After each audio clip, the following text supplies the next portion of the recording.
വൾണറബിളൊക്കെ ആയിരിക്കും, നമ്മൾ മുറിവേറ്റിട്ടൊക്കെ ഉണ്ടാവും. ആ മുറിവിനെ ഹീൽ ചെയ്യണം. ഇമോഷണൽ ബാഗേജുകൾ കയറ്റി നടക്കരുത്. നമ്മളെ ചതിച്ചവരുണ്ടാവും, നമ്മളെ പറ്റിച്ചവരുണ്ടാവും, നമ്മളെ എന്തായാലും പറയാം, നമ്മളെ വിശ്വാസവഞ്ചന കാണിച്ചവരുണ്ടാവും, ഒക്കെ ഉണ്ടാവും. മുറിവേൽക്കാത്ത ഒരു മനുഷ്യനുമില്ല. എല്ലാവർക്കും മുറിവേറ്റിട്ടുണ്ടാവും. പല അർത്ഥത്തിൽ, പല അവസരത്തിൽ, പല അളവിൽ ഉണ്ടാവും. പ്രതികാരം എന്ന് പറയുന്നത് ഏറ്റവും വീക്കായിട്ടുള്ളൊരവസ്ഥയാണ്. പ്രതികാരം ചെയ്യരുത്. ക്ഷമിക്കുക, മറക്കുക, പൊക്കോട്ടെ,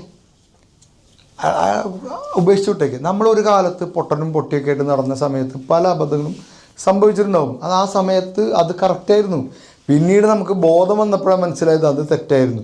എന്നിട്ട് അത് വീണ്ടും കൊണ്ടു നടക്കരുത്. അത് നടക്കരുത്. അത് ഉപേക്ഷിച്ച് കളയാൻ. അത് ഉപേക്ഷിക്കുക എന്ന് ബുദ്ധൻ പറഞ്ഞില്ലേ, അത് ഉപേക്ഷിക്കുക. ബുദ്ധൻ കൊടുത്തൊരു മെസ്സേജാണ്, അത് ഉപേക്ഷിക്കുക. എന്താണ്? അഹങ്കാരം ഉപേക്ഷിക്കുക. ഈഗോ. ശരീരം കൊള്ളാത്തതുകൊണ്ടല്ല ആളുകൾ കാറ് മാറ്റുന്നത്. ആൾട്ടോയിൽ കൊള്ളുന്ന അതേ ശരീരം തന്നെ ഈ ബെൻസിലും ഇതിലൊക്കെ കൊള്ളും. പക്ഷേ അയാളുടെ വലുപ്പത്തിനെ കൊള്ളിക്കാൻ പറ്റില്ല എന്നുള്ളതുകൊണ്ടാണ്. That is ego. ശരീരം കൊള്ളാത്തതുകൊണ്ടല്ലല്ലോ. ഉപേക്ഷിക്കേണ്ടത് ഉപേക്ഷിക്കുക. അപ്പോൾ ഭാരം കുറയും. നമ്മൾ ഇടയ്ക്ക് മെസ്സേജ് സ്റ്റക്കാകുമ്പോൾ, അല്ലെങ്കിൽ മൊബൈൽ സ്റ്റക്കാകുമ്പോൾ, വാട്സപ്പ് സ്റ്റോറേജ് ഫില്ലാകുമ്പോൾ അത് ഡിലീറ്റ് ചെയ്ത് കളയില്ലേ? ഇടയ്ക്കിടയ്ക്ക് ഒക്കെ കളയണം. നമ്മൾ അലമാരകൾ വൃത്തിയാക്കണം. ഉപയോഗിക്കില്ല എന്നാൽ കളയൂല. അങ്ങനത്തെ കുറേ ഡ്രസ്സ് ഉണ്ടാവും. കല്യാണത്തിനൊക്കെ ഇട്ട ഡ്രസ്സ് എന്നേ കത്തിച്ച് കളയേണ്ട സാധനമാണ്. അതാ വീണ്ടും വീണ്ടും അത് ഓർമ്മ വരുന്നതേ. എന്നിട്ട് ആ ഗിൽറ്റും മാലയും അതൊക്കെ ആയിട്ട് അതവിടെ വെച്ചെടുക്കണം. എൻ്റെ ഭാര്യ ചില ഡ്രസ്സ് ഉണ്ട് നമ്മൾ എപ്പോഴെങ്കിലും തടി കുറയുമെന്ന് വിചാരിച്ചിട്ടൊക്കെ വാങ്ങിച്ചതായിരിക്കും. തടി അത് കുറയാൻ പോകില്ല, അത് അങ്ങനെ തന്നെ ഉണ്ടാവും. ചില ചെരുപ്പുണ്ട്, ആ ചെരുപ്പ് എത്രമാത്രം പഴകിയതാണെന്ന് പുതിയ ചെരുപ്പ് കഴിക്കാൻ പോയിട്ട് ഷോറൂമിൽ കയറിയിട്ട് ഇത് ഊരിയിട്ടിട്ട് അത് ഇട്ടോക്കിയാലും നമ്മൾ പഴയ ചെരുപ്പിൻ്റെ നോട്ടം നോക്കും. അയ്യേ, ഇതാണ് ഞാൻ തരുന്നത്. അത് അത്രമാത്രം നാശമായിട്ടുണ്ടെന്ന് മനസ്സിലാവണമെങ്കിൽ ആ പുതിയത് വരണം. പുതിയ ചിന്തകൾ വരണം, പുതിയ ആളുകൾ വരണം, പുതിയ അവസ്ഥകളുണ്ടാവണം. മല കയറുമ്പോൾ നമ്മളിവിടുന്ന് കാണുന്ന മലയല്ലേ, ആ മലയല്ല നമ്മൾ കയറുമ്പോഴുള്ള മല, വേറെ സാധനമാണത്. അത് ഓരോ പീക്കിലും അത് തരുന്ന അനുഭവങ്ങൾ വ്യത്യാസം ഉണ്ടാവും. ജീവിതം അനുഭവിക്കാനുള്ളതാണ്, ജീവിതം യാത്ര ചെയ്യാനുള്ളതാണ്. പുതിയ അന്തരീക്ഷങ്ങൾ കാണണം, പുതിയ അവസ്ഥകൾ അറിയണം, പുതിയ മനുഷ്യന്മാരെ കാണണം, പുതിയ ഭക്ഷണങ്ങൾ കഴിക്കണം, യാത്ര ചെയ്യണം, പൈസ ഉണ്ടാക്കണം. പൈസ എന്നുള്ളത് അൾട്ടിമേറ്റ്ലി നമുക്കൊക്കെ ആവശ്യമുള്ള സാധനം. പാവപ്പെട്ടവനായി ജീവിക്കുക എന്ന് പറഞ്ഞു കഴിഞ്ഞാൽ അയ്യോ ചെയ്യരുത്. നിങ്ങളുടെ അച്ഛൻ പാവപ്പെട്ടവനാണെങ്കിൽ അത് നിങ്ങളുടെ തെറ്റല്ല. പക്ഷെ നിങ്ങളുടെ അമ്മായി അച്ഛൻ പാവപ്പെട്ടവനാണെങ്കിൽ അത് നിങ്ങളുടെ മാത്രം തെറ്റാണ്. ഇത് എൻ്റെ കോട്ടാണ്, പുറത്ത് കിട്ടൂല. അത്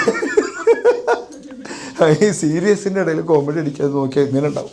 അതായത് ദാരിദ്ര്യം വിൽക്കുക എന്നുള്ളത്, ദാരിദ്ര്യത്തിൽ ഭയങ്കര എന്തോ മഹത്വം ഉണ്ടെന്ന് നമ്മളെ ബോധ്യപ്പെടുത്താൻ ശ്രമിച്ചുകൊണ്ടിരിക്കുന്ന ഒരു സമൂഹം ചുറ്റുമുണ്ട്. ശ്രദ്ധിച്ചിട്ടുണ്ടോ?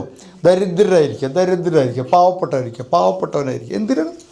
എൻ്റെ അമ്മ ഇടയ്ക്ക് പറയും നമ്മളൊക്കെ പാവപ്പെട്ടവരല്ലേ. ഞാൻ പറയും നമ്മളല്ല, നിങ്ങൾ എന്നെ അതിൽ കൂട്ടണ്ട. നമ്മൾ ആ പാവപ്പെട്ട സാധനം മേടിച്ചെടുക്കാൻ നോക്കില്ല. പൈസ ഉണ്ടാക്കണം, ജോലി ചെയ്തിട്ട് പൈസ ആത്മാഭിമാനത്തോടു കൂടിയിട്ട്, ആത്മവിശ്വാസത്തോടു കൂടിയിട്ട് പൈസ ഉണ്ടാക്കിയിട്ട് നമുക്കിഷ്ടമുള്ള കാര്യങ്ങൾക്ക് ചിലവഴിക്കണം. ഒറ്റയ്ക്കിരിക്കാന്നൊക്കെ പറഞ്ഞാൽ നിങ്ങൾക്കൊന്നും മനസ്സിലാവും, പക്ഷേ ഈ ഗേൾസിന് കുറേയൊക്കെ മനസ്സിലാവും. അവർക്കിത് ഈ ഒറ്റയ്ക്കിരിക്കൽ, ഒറ്റയ്ക്ക് സിനിമയ്ക്ക് പോലെ, ഒറ്റയ്ക്ക് യാത്രയിൽ അനുഭവിച്ചിട്ടില്ല. നമ്മളെ സമൂഹം ഇങ്ങനെ മാറിക്കൊണ്ടിരിക്കുക. ചെറുപ്പക്കാരും നാട് വിട്ടു പോകണം. എന്താ കാര്യം? ഈ നാട്ടിലധികം എൻ്റർടൈൻമെൻറ്റും കാണുന്നില്ല. അവരെ ബോഡി മൂവ് ചെയ്യിക്കുന്ന, അവരെ എക്സൈറ്റ് ചെയ്യിക്കുന്ന ഒന്നും ഇവിടെ ഇല്ല. അതാണ് കാര്യം. അവരെ ബോഡി മൂവ് ചെയ്യണം. അതാണ് അവർ പല രാജ്യങ്ങളിലേക്ക് പോകണം. ഇവിടെ മൊത്തം സദാചാരം അതും ഇതൊക്കെ ആയിട്ട് കുറേ റെസ്ട്രിക്റ്റഡാണ്. അപ്പം നമ്മൾ എന്ത് ചെയ്യാൻ പറ്റും? ഇവിടെ ഉള്ള അവസ്ഥയിൽ ഹാപ്പിനെസ് എങ്ങനെ കണ്ടെത്താൻ പറ്റും നോക്കുക. ഹാപ്പിനെസ് അൾട്ടിമേറ്റ് സാധനം സന്തോഷമാണ്. അത് നിങ്ങൾക്ക് നല്ല ഭക്ഷണം കഴിക്കുമ്പോൾ കിട്ടും, യാത്ര പോകുമ്പോൾ കിട്ടും, നല്ല സെയിൽ ഉണ്ടാക്കുമ്പോൾ കിട്ടും. സാലറി വരുന്നൊരു സൗണ്ട് ഉണ്ടല്ലോ, അത് മനോഹരമായ സൗണ്ടാണ്. അത് കഴിഞ്ഞിട്ട് വേറെ സൗണ്ട് പോരാണ്ട് EMI പോണ ഒരു സൗണ്ട് ഉണ്ട്, ടൂ ടൂ ടൂ ടൂ. ഏറ്റവും മനോഹരമായ സൗണ്ട് ഏതാണെന്ന് ചോദിച്ചപ്പോൾ ഒരുത്തം പറഞ്ഞാണ് ATM കാശിൻ്റെ ഇങ്ങനെ അടിച്ചിട്ട് ആ ATM ഡ്രന്നിങ്ങനെ ഉണ്ടെന്നൊരു സൗണ്ട് ഉണ്ടല്ലോ. എന്നൊരു സുഖം. ഒരുത്തനോട് ചോദിച്ചാൽ ഏറ്റവും വൃത്തിയായിട്ട സൗണ്ട് ഗൂഗിൾ പേയുടെ ടൂ. കാശ് പോയതല്ലേ. അല്ല, അത് വേറെ കാര്യം കേട്ടോ. കാശ് പോകാൻ വേണ്ടി അതിൽ പൈസ വേണം. ഞാൻ പറയുന്നത് ഇടയ്ക്ക് നമ്മുടെ സെൽഫിനൊന്ന് ഹീൽ ചെയ്യുക.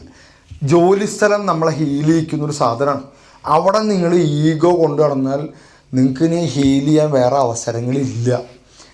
അവൻ എൻ്റെ ഒപ്പം വളർന്ന് ഞങ്ങൾ ഒരുമിച്ചുണ്ടായിരുന്ന ആളാണ്. അത് കഴിഞ്ഞിട്ട് ഒരു ദിവസം അവനെ പിടിച്ചിട്ട് മുതലാളി എൻ്റെ മാനേജറാക്കി. അവൻ പറഞ്ഞാൽ ഞാൻ കേൾക്കുമോ? ഇതൊരു ഈഗോ ആണ്, നമ്മൾ വീർപ്പിച്ചിട്ടുള്ള ഈഗോ ആണ്. അയാൾ പറഞ്ഞ് ഞാൻ എന്തിനാ കേൾക്കണം, നമ്മൾ ഒരുമിച്ച് ഓനാരാന്ന് എനിക്കറിയാലോ.